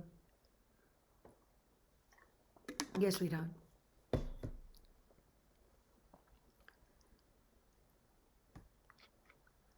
Darling, you have to unmute Mary Jo. I'm so sorry, darling. I can't hear you. Unmute. There we go. Now I've got you. Can you hear me? Can you hear me? Yes, darling. So when you were talking about feeling that heart energy, did you say you do not touch the body? All I'm saying is if it's your dog or whoever it is, and you want to make sure the mind has left the body, if you put your hand, you don't need to touch the body, but you put your hand just above the heart chakra in the center there. Yes. It'll feel vividly warm, very close. You'll feel the warmth. Yes. The rest of the body is quite cold, so it'll be quite a distinct difference. Yes, Mary Jo. Thank you. Good. I just wanted to be sure I understood that. Yes, exactly. Yes, Sarah, sweetheart. Yes, I have another question. Probably the most probable thing that will happen to us is we will die in a hospital. So, is the procedure simplified? We ask that our body be gently placed in the morgue for 3 days. Our friends, relatives, in the meantime, during those 3 days, will be doing practices. Sure. After the 3 days, we can go to the lab and they can take our organs. Yeah, they can feed you. They can feed you to the no. But the point is, Sarah, if you're going to give your organs, they will not let that happen. They have to have you warm and toasty. That's the problem. If you want to give your organs, Really? there's no way in the world they're going to let you stay in the fridge for 3 days. You've got to be warm and toasty. That's the point. So that's where the contradiction is. So you've either got to decide you will give your organs or you won't, is my feeling.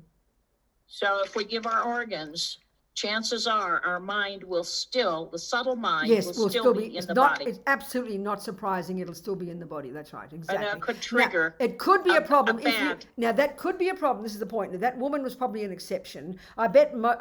When there was this whole chapter he had of people on the operating table, ordinary alive people, their reports of seeing what was going on. Now, I had an operation recently and I don't notice anything. So most people who are dead, who are on the operating table, won't notice it. So they will be fine.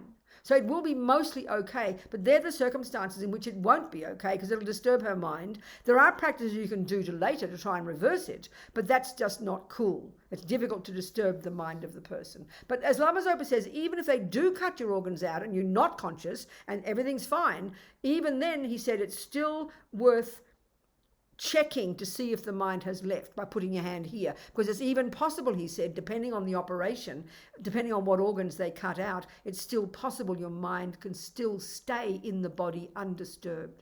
But these are the things that are the tricky part. You just don't know. It's just playing with fire a little bit. Do you understand? Yeah, okay. Yeah. Thank you. Good, yes. What else, people? Yes. Venerable Robina, Yes, darling, talk to me.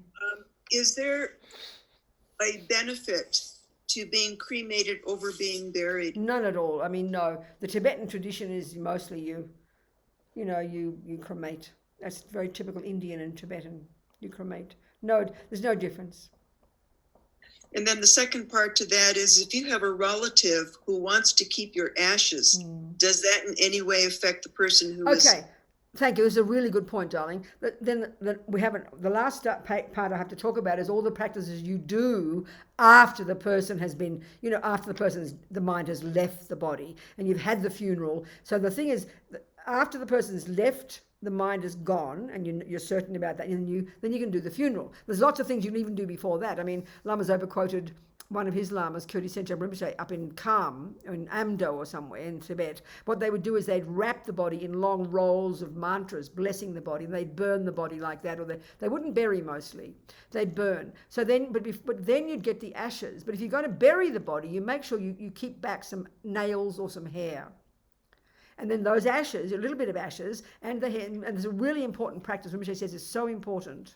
So if you've got your loved one's ashes sitting on your mantelpiece, you should do this practice, You should talk to Geshe Sherab and work out what has to happen. But you've got this special practice where you bless the remains. It's called Jangwa. It takes several hours to do it, and probably Geshe-la must do it a couple of times a year. It's really important you all communicate with each other, and anybody who's got ashes left over from your dog or your loved one from years ago even, it's so beneficial to have them blessed in this particular practice called Jangwa, where the energy of the Buddhas is invoked, and it literally the relics, the ashes and the body become like relics. And then what you can do, even more beneficial, is you can mix those ashes with plaster, and you can make stupas or statues or little tsatsa images. And that's a marvelous thing to do. So then Rinpoche said that's such a blessing for the person who died, and it's a blessing for you.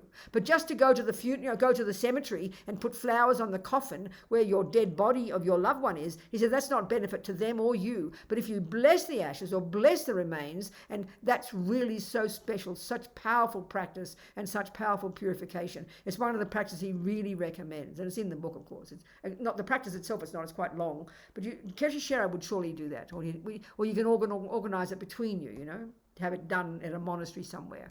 That's so important. Do you understand? I remember one of my friends in Australia, her son died. He was like 40 and had a young wife, young children. And of course it was just devastating, if this young man died. And the ashes were sitting on the mantelpiece for weeks because the wife didn't know what to do with it. Just was so brokenhearted about her husband. And so I said to the mother, because they knew she was Buddhist, get the ashes, get them blessed, and mix them up and make them these little lovely little images of the Buddhas. Like I think that, they're called tsatsas. Have you seen those? Yes. And so then and you give it to the children, give it to the wife, and it's this beautiful holy image, and that's your beloved. It's much more beautiful than having ashes in a canister, and it's blessed, and people are happy with that. They like that idea, unless of course they're Christians, they mightn't like it. But it's a very moving and very powerful blessing and purification for the person who's died. Thank you. Good, thank you so much. And there's many of these practices you can do that are beneficial for the person. Like you have pujas and prayers, you make sure you give away all their things, you make sure that, like you offer money to sponsor the publishing of books in their name, you make stupas. There's so many ways you can bless and benefit the person who's died, which can help their karma as well, understand? And that's all in the book. They're all in the book, What else, people?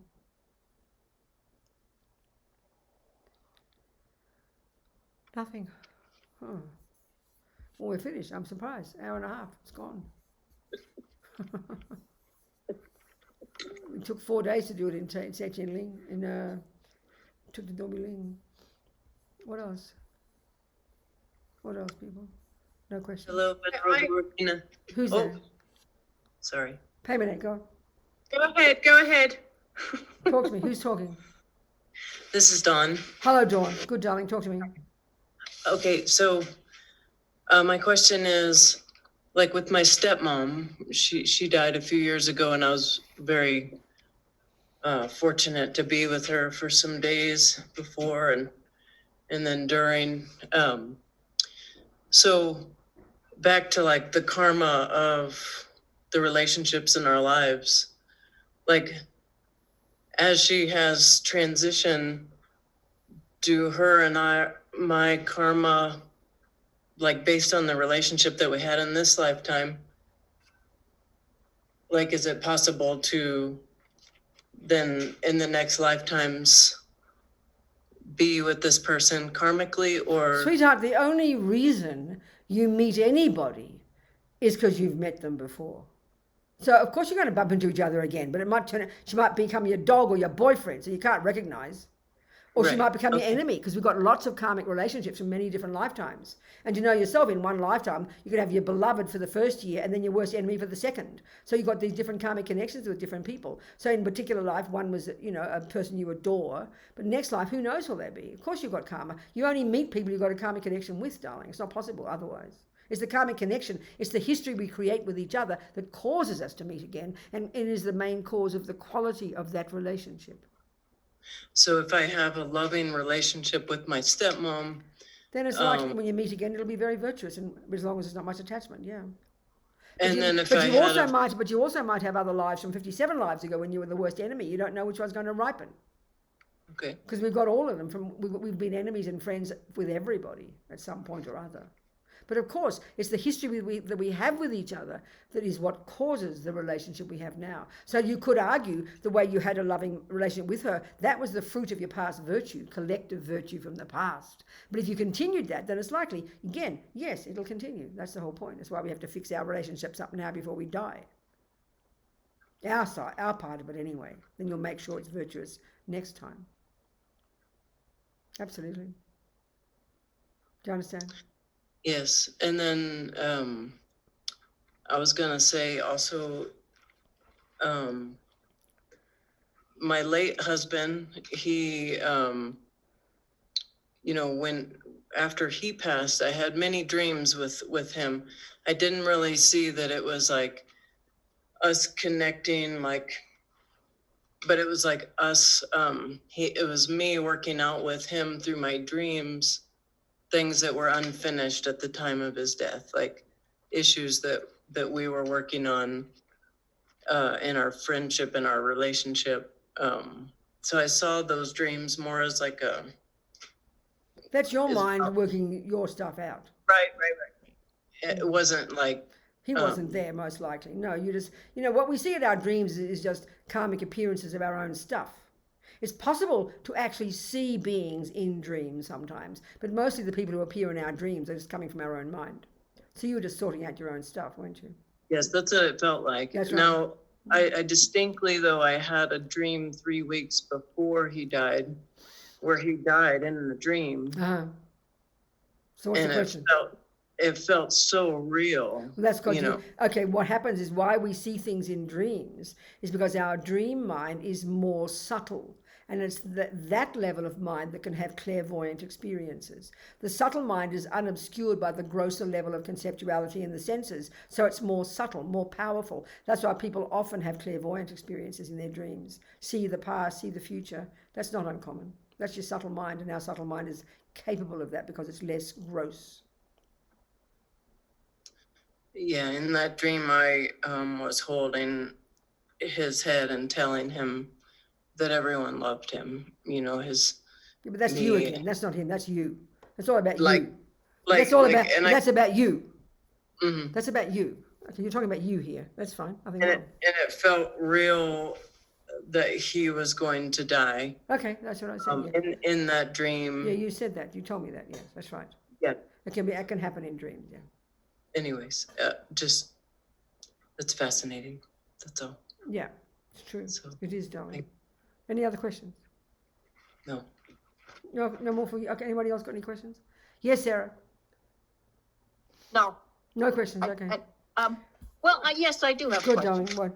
What? We can buy the Liberation box, I believe, from the SBMT. I think it's still around. Yeah, Rinpoche's put together a few things in that box, like a blessing string, blessed pills, a stupa, a little card with mantras on it. These are all the things that he talks about in his book that are helpful to use for your loved one, or for ourselves. Yes. So we should have that on hand. That's be useful. Absolutely. Absolutely. Okay, thank you. Good. All right, darling. But this book of Rinpoche's is indispensable as your handbook. That's the best thing to have is this book, paperback, or you can get it in a PDF. No, I think they haven't done I think the PDF is done. I think the ebook is done. I think it's done. I can't remember. I'll check up. What else, people? I have kind of it's a question because I have that Liberation box and I've used it so many times. Oh, that's very fascinating. And I ran out of the pills. Yeah, of course you did. Yes, right. I can't, I don't know how to get more of those. Do you know anything? You're going to have to about contact that? Tom Truty at the International Office. Oh, Tom. That's okay. his job, yeah. Okay. Mm-hmm. Yeah. What else, darlings? People, questions. There have to be more questions. Don't be afraid. More questions. I mean, we're all going to die. We're going to be ready for it. No questions. All right. Well, I mean, I've gone through most things. It's touched upon it. No, maybe I'll talk about something else. Okay, I'll talk about the Pure Lands. As you're going to notice in this book, Rinpoche repeatedly talks about so you can get a perfect human rebirth or be born in the Pure Lands. So what in earth is a Pure Land? I will tell you, okay? So now, okay, what a Buddha is the word we use to refer to the actual Buddha is the unmanifest, all-knowing, all-compassionate, all-wise, all-pervasive, unmanifest consciousness. It's like how they talk about God. God is everywhere. God pervades the universe. That's exactly what Buddha means. It's the fully enlightened mind, no longer delusions, all the delusions gone, full of wisdom, full of compassion. And because mind is not physical, Think about this. Our mind is not physical, but for us, it's conjoined with this bag of bones. And we live at a very gross level of our mind because we're not very capable. So our mind is very limited right now because we're completely connected to this walking sewer, basically. But as you progress, lessening your delusions and growing your virtues, you literally give up attachment to delusions, and literally you expand your consciousness. And as you become then you become a bodhisattva. You already at the lowest level of being a bodhisattva, you are capable of manifesting your mind in at least 100 different bodies all over the world simultaneously. You become more and more powerful. So that's the manifestation of the Buddha mind. So that's a bodhisattva. But the actual mind itself, as you maybe know the word, the Dharmakaya, Sanskrit, it's referring to the unmanifest, all-knowing, all-compassionate Buddha mind that pervades wherever there is existence. So if you think about it, if the mind is not physical, how can it be confined by space or time or matter? And once it's enlightened, of course, it can't be. So it's quite literally, as I used to love it as a child when I was a Catholic, God is everywhere. I try to imagine that, Well, that's exactly the meaning of Buddha. That's why I think over the centuries, the Christians and the Muslims and all the great the great yogis have seen many similar things, but they just interpret them differently, So it's a similar idea as a concept of God, like I said, but except it's called Buddha, and everybody can become one. So when you become one of those, and I become one of those, and Sarah becomes one of those, we don't bump into each other in the sky. You've got one of those. There's one Dharmakaya. But then, now that's the actual Buddha. But what good is that to peanuts like you and me? The reason a person has become a Buddha is out of compassion to help us. Well, we can't communicate with subtle mind, so they manifest in bodies to help us. This is the point now. So they manifest in two kinds of bodies. The regular body that you and I can see is like Shakyamuni Buddha, the monk of 2,500 years ago. That's called the emanation body. So if the Dalai Lama is a Buddha, they say he is, let's say he is a Buddha, what we see is a nice Tibetan man, don't we? We don't see a Buddha. You can't see a Buddha because Buddha's the mind. But they take a shape and a form that's suitable to sentient beings. You can't see he's the Buddha. If you were living in India 2,500 years ago, the place was crawling with sadhus. You couldn't tell one sadhu from another. You wouldn't have known Buddha from anybody else. We just see nice statues of him, and we go, oh, there's Buddha, but you couldn't tell back then, because a Buddha doesn't need a body. So that's why that's what a teacher means. You've got to check up on their qualities. That's the relative Buddha, and that's known as the Nirmanakaya, the emanation body. So that's an ordinary person looking like you and me, who act like you and me, and live in a house like you and me, and do things like you and me. But there's a subtler body in which the Buddha manifests that only the great bodhisattvas who realized emptiness can actually cognize in their meditation. And that's the subtle light body, and that's depicted by all those thousands of Buddhas. Tara, Chenrezig, in Vajrayana. There's all these different shapes and colors and sizes of male and female Buddhas, all manifestations in this subtle light form, the enjoyment body, the Sambhogakaya, that is the form that is more subtle, and then they also have an environment they live in. We all live in environments. We don't float in the sky, do we? So this Sambhogakaya, this enjoyment body, they have their own environment, and that's what a Pure Land is. So you see all those circular drawings, we call them mandalas. All that is an architectural drawing of the abode of one of the Buddhas. But it's a subtle, when you do those sadhanas and you visualize all the subtle this and the mansion and that, that's the subtle home of the Buddha at that subtle level. And we're talking real stuff here, not fantasy. So that's a Pure Land. And all the Buddhas have their own Pure Land. Well, Lama Zopa has a chapter in the book, most Pure Lands are not available to most of us until you've realized emptiness, until you've got high realizations, except Amitabha's Pure Land, apparently. So Rinpoche also goes on about Amitabha's Pure Land. Because ordinary people like you and me who are still deluded can have the karma to go to Amitabha's Pure Land.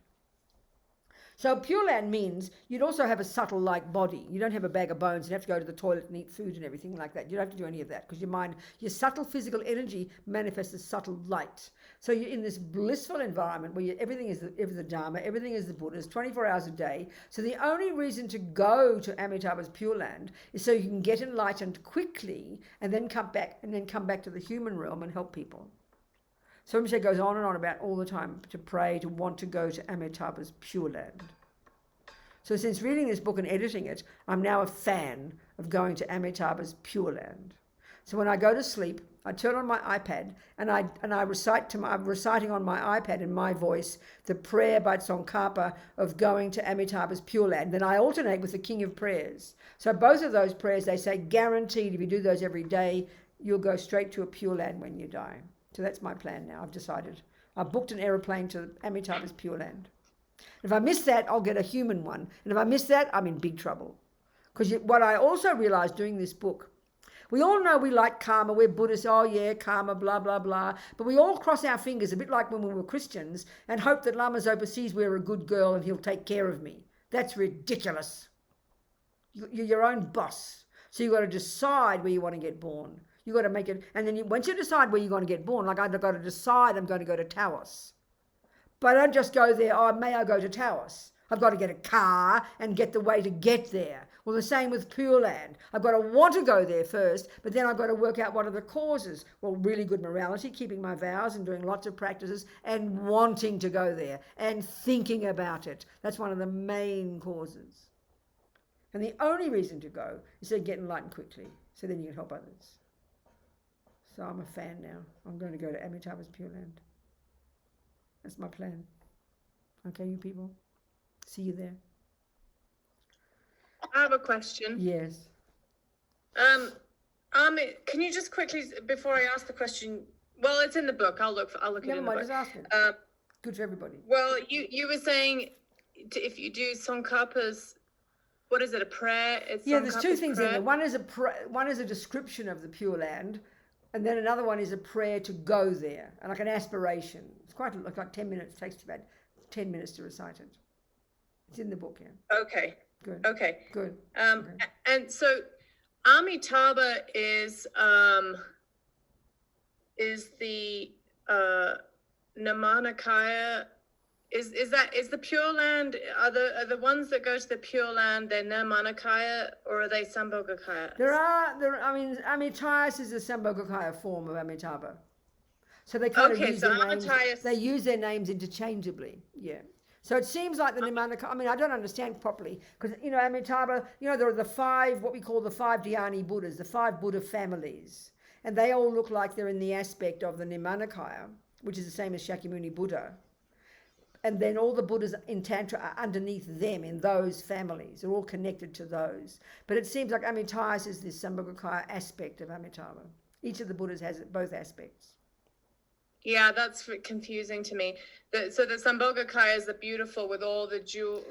That's right. It's the tantric aspect. The Nirmanakaya is usually the monk aspect. Yeah. That's right. Exactly. I want to go there too. Good. I'll see you there. Me too. Good. We'll go we'll do a group booking. We get a good deal. We'll get a good deal. Yeah. What else, you people? It's 10:02. Anything else we've missed? There's so much we've missed. Yes, Sarah. Good, darling. Talk to me. This is rolling it back to the beginning of your lecture. Yes. You mentioned that we do purification practices. Could you review those again? Which practices are those? I will, definitely.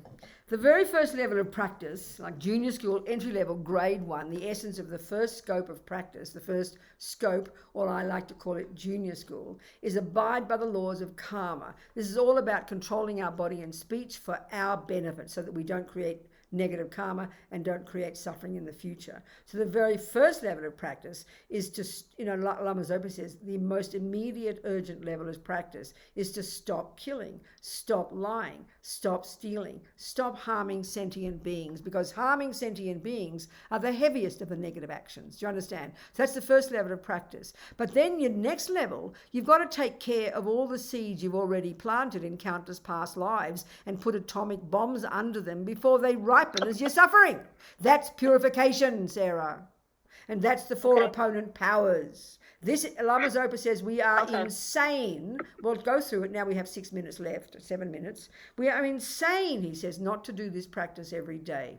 So it consists, and that's what you should end the day with. So you live in your vows every day, not killing, not stealing, not lying. You try to control yourself, and then you do the purification. And it's so powerful because you regret the rubbish you've done because you're sick of suffering. It's like compassion for yourself. Then you rely upon the Buddha as your doctor, whose methods you want to use, because you don't get healed by somebody else. You do the healing. And that's the major difference between the Christian teaching. If I rely upon God, a sin in Christianity is a really important point. A sin in Christianity is doing what God said not to do. A negative action in Buddhism is harming others. It's a natural law. There's no equivalent in Buddhism of God's law, but we're very familiar with that idea. So naturally, if I go against God's will, I have to regret my action to God, and then what purifies me is God's forgiveness. This is a massive point in Christianity, and I think that comes down into our lives. We feel I'm a bad person until someone else forgives me. Buddha says that's ridiculous. You've got to forgive yourself. So the Buddhist view is you've got to purify your own mind. So thinking that, someone's forgiveness will purify you is a bit like going to your doctor and you ask her to forgive you for smoking, then her forgiveness purifies the cancer. That's just absurd for the Buddha. It's good to be forgiven, but it's not what cleans us up. We have to do our own purification. So the first step is you've got to acknowledge you did the dumb things and you're sick of suffering. The second one is you rely upon the Buddha, whose medicine you really want. So that's the reliance part. But he's the doctor. The doctor gives you the medicine, but you take the medicine. You do the purification. And then in that second step, you also have compassion for those you've harmed. The third one, you take the medicine. So the best medicine, all the lamas say, is this visualization of the particular Buddha called Vajrasattva. And you visualize purifying while you recite his mantra. It's said to be the most potent medicine, the third step. And the fourth step, as Paponka Rinpoche says, is the most important. It's the reliance. So it's the 4 R's: regret, rely, reliance, the remedy, and resolve. And the fourth one is, are you determined not to kill, not to steal, not to lie, not to badmouth your boyfriend or whatever. You make a determination to change. This is how there's no karma we can't purify. This is such a powerful practice psychologically to end the day with. It's so beneficial, I tell you. This is the little yellow book. That's a little tiny version of it. But there are some, It's good to have a longer version with more explanation, because the 4 steps are most important. And I've got a feeling maybe in this PDF that I'll send you, I've got a teaching in there by me about how we create karma. I will add to it a teaching about the purification practice and how we purify it. Sarah, I'll send that as well. I'll do that. I won't do it tonight, John. I'll do it tomorrow. I'll change the PDF to add some extra teachings into it for people. It's all in there, and the practice itself will be there as well, Sarah. Thank you. Good, darling. Anybody else? Time to go there. This is Dawn. Hi, Yes, Venerable Dawn. Yes, Robina. Dawn. Just one technical question. With like the information that I received in the email about purification practice in the evening, do we do the refuge prayer 3 times at the beginning of The 4 steps in the purification practice? The refuge is in the second step. You rely upon the Buddha. That's why you would take refuge 3 times. Okay. It's in the practice.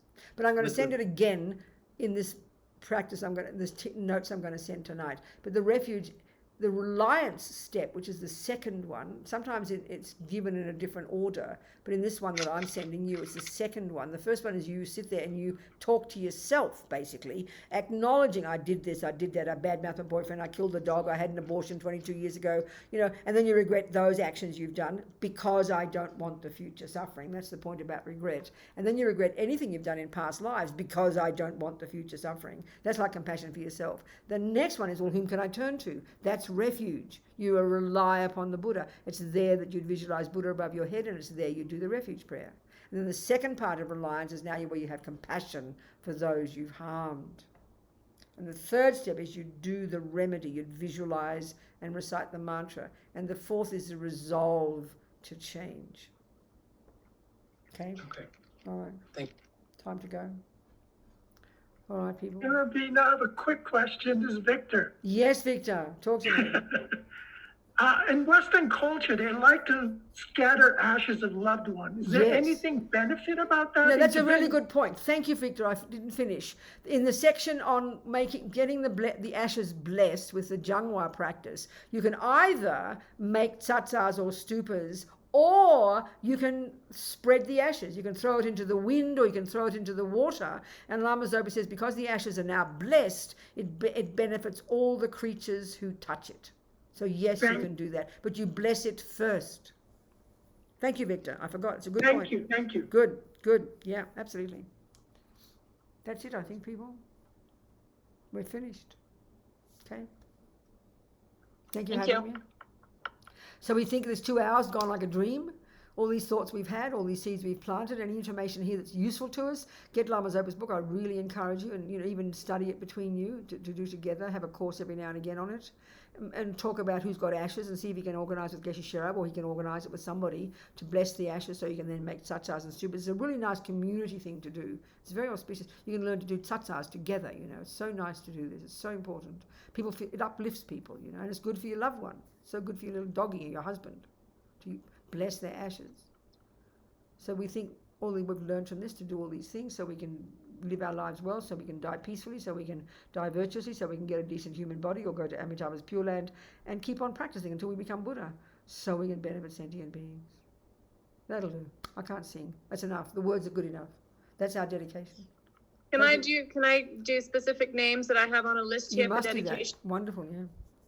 Okay, so we dedicate for those who've recently died in conflict, natural disasters, accidental death, starvation, suicide, homicide, including Evan Levy, Rayleigh, Kristen Riley, Bodie the Husky, all those who have died from COVID at the Living Center, Cass's mother, Spike the Kitty, Deborah and James Daring, Donkey, Bull, Alan Ayres, Klaus.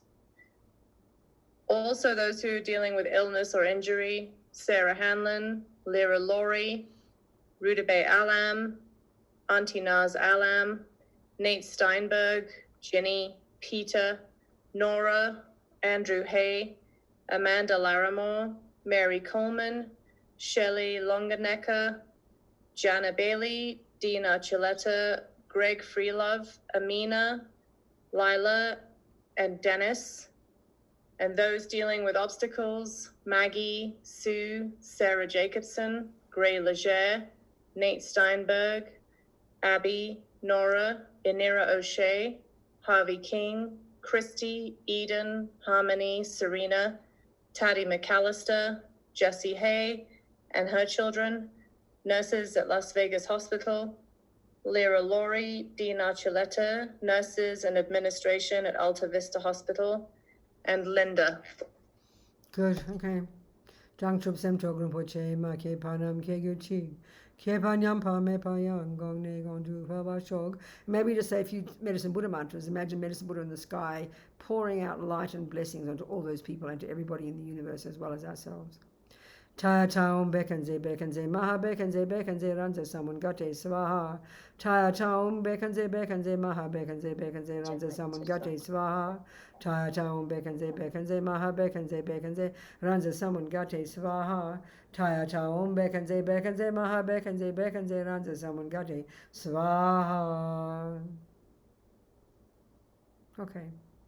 Thank you, darlings, so much. Thank you. Goodbye. Thank you so much, Venerable Robina. Thank you, darling. Thank you, Venerable Robina. Thank you very much. Thank you, Venerable. Thank Bye, you, sweetheart. Venerable Robina. Thank you. Venerable Robina.